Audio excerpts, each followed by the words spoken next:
in the foreclosure process right now. Now, this is where the rubber meets the proverbial road in our relationship. If you suspend your disbelief and extend just a little bit of trust on these couple slides, you will see this opportunity unfold in front of your eyes. I do this presentation for 100 different markets across the country, and the price point in Seattle is blowing my mind. I mean, you got a total estimated debt amount of $222, and you've got an estimated retail value of $1.2. Does anybody understand what that just said? Unless this guy's got another lien that's not being disclosed in the public records, he's got potentially, at the worst case, $600,000 or $700,000 in equity in his home. So he's not going to let that go into foreclosure if he can help it. But he's scheduled for foreclosure auction right around the corner. I think it's June 1st. This is a property typical of the foreclosure pandemic back in the day. But what we would see is the numbers be inverted. You would owe 3.5 and you'd be worth 1.7. That was called a short sale, as you all know. But this house, this is unique, guys. In Bellevue, you've got a supposed, of course it could be off by a large percentage, but let's say it's worth 2.8. Let's say it's worth 2.5. You're still dealing with a significant amount of equity on this 3.5 home with 5,100 square feet under air. And if I were a realtor dropped off with a real estate license in Bellevue tomorrow, I'd be at that guy's front door. And I could say that with great earnest, great responsibility, and actually to my family's respect, because I didn't like to be the dad that couldn't afford the right presence, the right house, the right school, the right cars for my kids. I put 5 kids through private school being a realtor, and it's because I'd walk up that driveway and knock on that guy's door.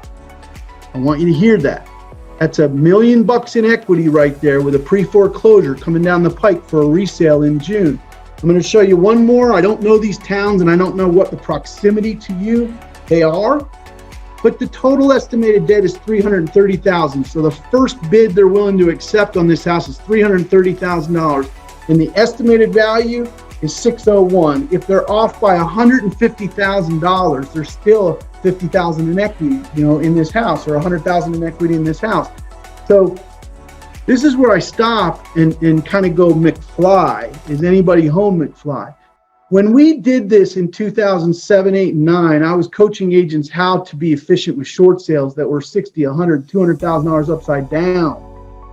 Now, all you need is a ready, willing, and able seller, and you can, tack a $25,000 commission onto this one and probably sell it for $500,000. So I'd like to invest a few minutes with you before I release the asset managers to Chris and Sam. I'd like to tell you where the first opportunity here lies. And I love devil's advocate. I love somebody that wants to poke holes and ask questions. But the first rule of thumb is never mention the foreclosure to the homeowner. Now, when you're dealing with our asset managers here in a couple minutes, of course, it's going to be public knowledge that this home is in foreclosure. But when you're knocking on the door, or you're doing some of these unique prospecting resources that I'm going to give you today, never mention the foreclosure to the seller. I've learned over 30 years of doing this that when you speak to a seller, you focus on opportunity and equity and demand, and you use a date that is sensitive. So specifically, hey there, hey Sam, I just want to let you know, Chris Gurnee team just sold the house around the corner. We sold it fast and for top dollar. And I just wanted to let you know, I'm canvassing the neighborhood. I never knock on doors. I'll tell you what, I don't like to bother you, but I've got like 20 families pent up trying to buy a house in here. And I just wanted to find out if I could sell your house for the highest possible price and put some really good money in your pocket, is there any chance you'd consider selling this house if the price were right between now and say August? And the date is important for a short sale seller because he knows that his sale is coming up in June on paper, and we can take his We can appeal to his judge. We can appeal to the judge's assistant. And I don't know law in Washington, but nationally, what we typically will do is to submit an extension. And the judges are very liberal with those extensions. Instead of focusing on the impending foreclosure and the gloom and doom, focus on the opportunity to put some money in their pocket and the high demand of families that are looking for a house like theirs. And then if he is transparent, she is transparent, and confides in you that the house is facing foreclosure, you can say, I had read in the records, that there was something going on here, but I didn't want to make any assumptions. Can you tell me a little bit about that? And if you get somebody that has the humility and transparency and vulnerability to open up to you, you're pretty much cooking with gas right there. But I will tell you this, after years of experience doing this, there's a thing in the real estate industry, especially the mortgage foreclosure world, called the ostrich syndrome. And unfortunately for us as professionals, the homeowner will sometimes wish to put his head in the sand and ignore the issue and certainly not want to open his door, talk about it, or share ideas about it. So instead of going at them with the foreclosure, go at them with opportunity for equity and prospect these sellers.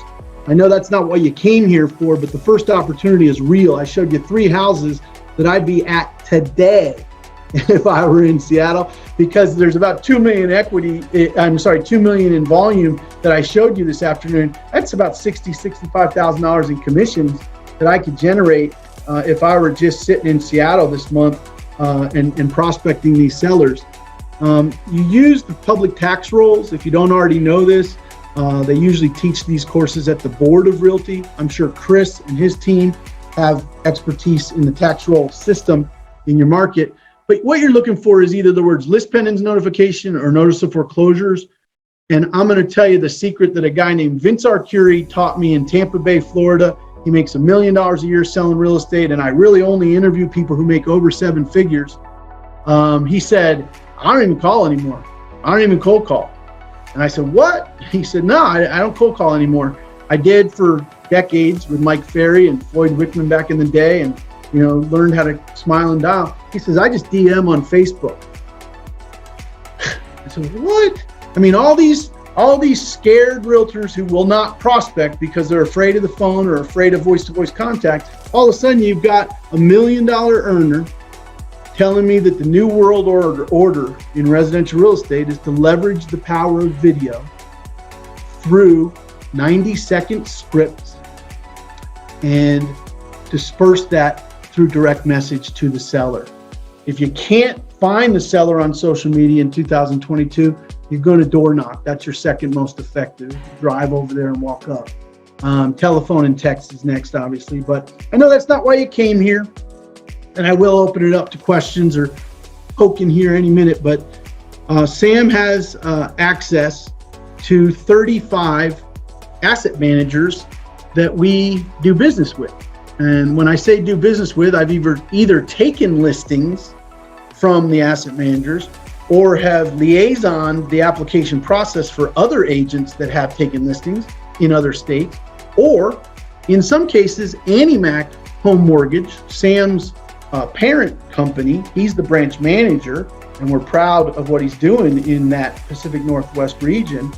But the servicers have to foreclose some percentage of time. There's no way around it. If we service, $20 billion in mortgages, we're going to have a percentage of foreclosures. So servicers have to employ asset managers to liaison the relationship to realtors. What I will do today is I'll give you a brief look into a portal of an application process. And you simply see at the very, very top of your screen, the vendor portal. And we're going to give you these portals, 35 different vendor portals with 35 asset managers that are all but guaranteed to be releasing inventory into the Washington State and Oregon markets during the next 6 to 18 months. There's a button on the bottom left, and it just says complete the online application here. I'll give you some advice. Spelling errors are thrown out, grammar closely looked at. If you're not dotting all your I's, crossing all your T's on your application, you probably won't dot all your I's and cross all your T's on your work. So they look for accuracy, and they look for a person who follows instructions well. They also look for letters of reference, or letters of experience, letters of personal reference from other people in the business, especially other asset managers. But ultimately, if you can get one from your broker owner, or from like someone like Chris with decades of production in the market, partner with someone like Chris to submit the application, and then you guys can work out the details on what happens when you win that application. But the vendor portals are part of the gift that comes from this event.